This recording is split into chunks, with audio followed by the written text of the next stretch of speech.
Hey everyone, it's Will. It's been about a week since I did my last video, and today I want to talk to you about an adaptive music strategy I use in my normal Gen Ed music classroom. So this is a strategy that I would be using in any classroom that I have whenever I'm teaching music, and it's one that affects a lot of the students who have disabilities who aren't necessarily going to be getting some special education services because it's something where they would get like a tutoring kind of thing. It definitely has a lot to do with the idea of ELA, or English Language Arts. So what am I talking about? Well, I'm talking about decoding. Decoding and phenomic awareness. That is the pronunciation of letters and being able to read words. In the music class, we actually have a very unique opportunity to use English and to learn English by reading lyrics. Lyrics are actually a really important thing for us to use to help kind of tie in what the students are doing in their classroom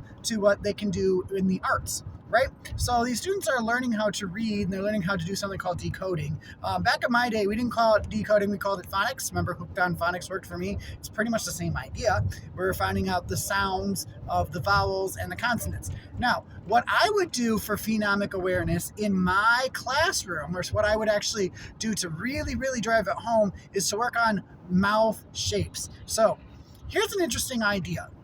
In the classroom, they're learning a, apple, a. That's wonderful. In the music classroom, I don't want the students to sing a apple ah.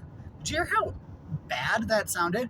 A apple ah. It sounded very, very uncontrolled. So what I can do is take the idea of ah, for instance, and I would say, here's what we're going to do. We're going to go ahead and put our finger right here on our chin. We're going to push down and drop our jaw as far as we can. Try to make your back of your throat stand up nice and tall. Ah.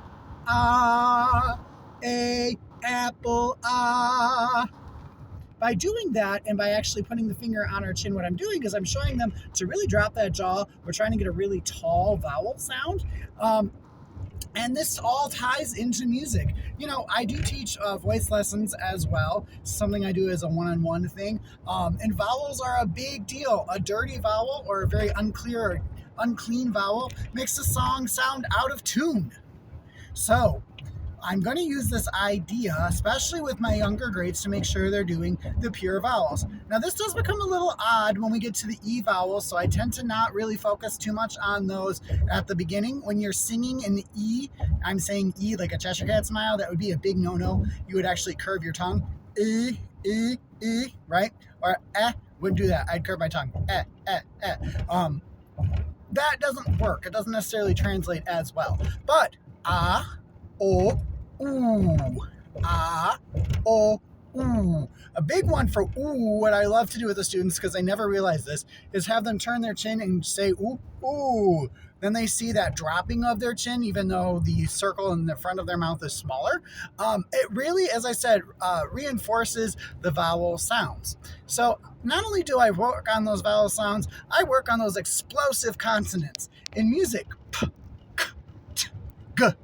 All of those sounds are very important. They're very percussive, and in many different songs, I can think of a couple nursery rhymes too. I'll have to attach them to the description because right now I have sick brain. I've been sick for about a week.